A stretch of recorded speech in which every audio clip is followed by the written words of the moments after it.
Okay, so let's have a look at these two questions here. So question 11. So in the given triangle, the line L is parallel to the line K. So this means, this here represents a line, and then these two lines represents the fact that this line and this line are parallel to each other. So we have this line L here, and this line K. And we can see here this little arrow pointing in that direction indicates that these two lines are parallel, meaning that these lines will stretch on forever into infinity, but they'll never actually cross over each other. So that's what we mean by parallel. And what you've been asked to do then is to calculate the value of x. So the value of x.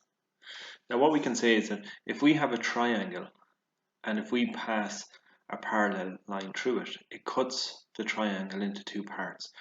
And the way what it does is, if you take this side for example, it divides it into two parts.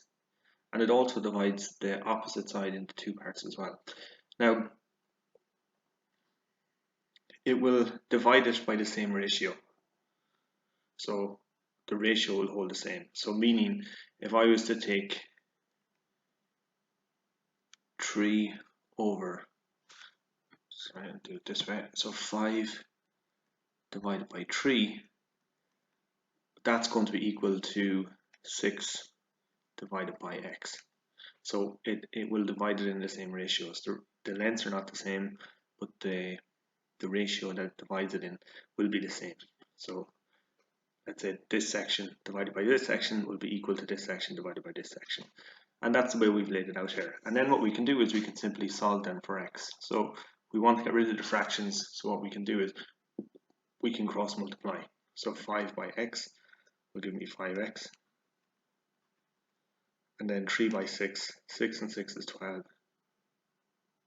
And that's 18. That's 18. Okay, so 5x is equal to 18. So x then is going to be equal to 18 divided by 5, which is equal to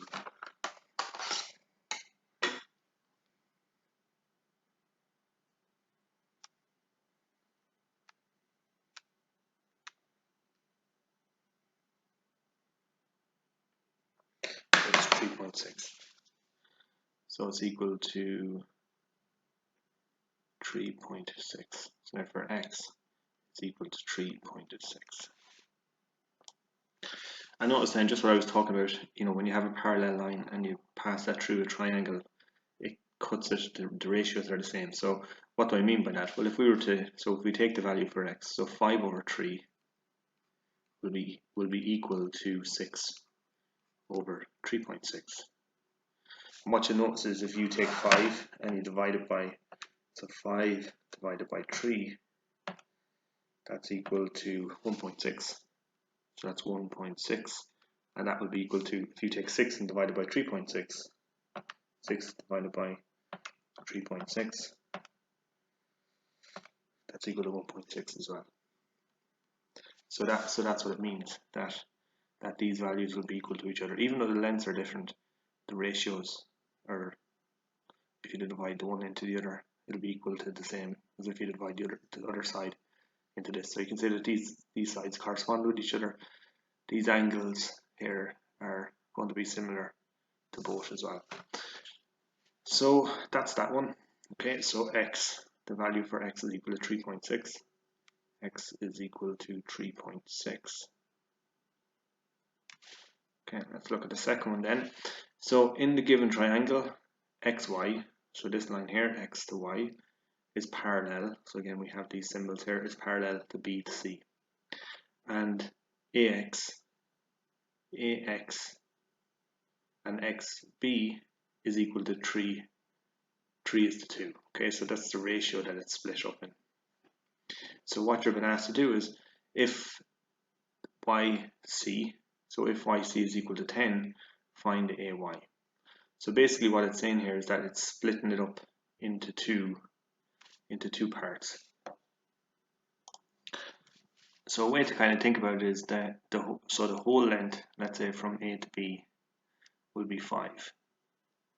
So that's the whole length. Okay, the bigger side will be 3, and the smaller side will be 2, like that. Okay, so that's the way that it's split up. That's the ratio.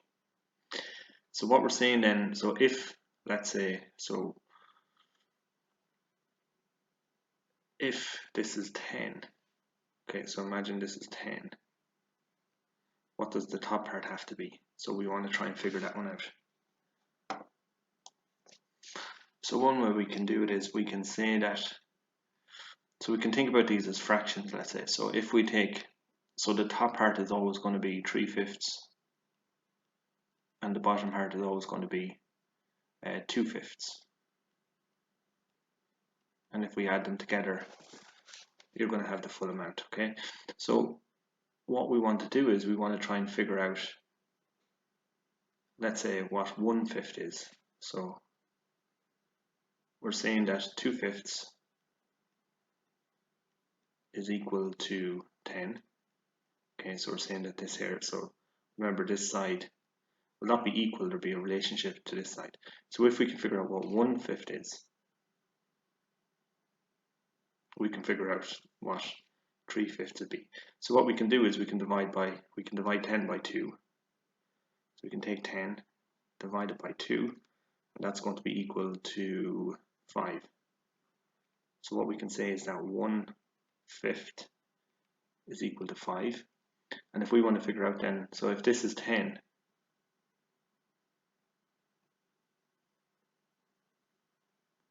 so if this is 10, and if, let's say if this side was 1, this side would be 5. So therefore this side has to be 3 times that. Okay, so this side up here is going to be 3 times that, so it's going to be 15. So it's going to be 15.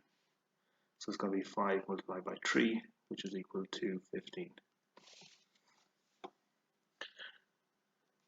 So we can say that, so when YC is 10, AY, so A to Y here is going to be 15, is equal to 15.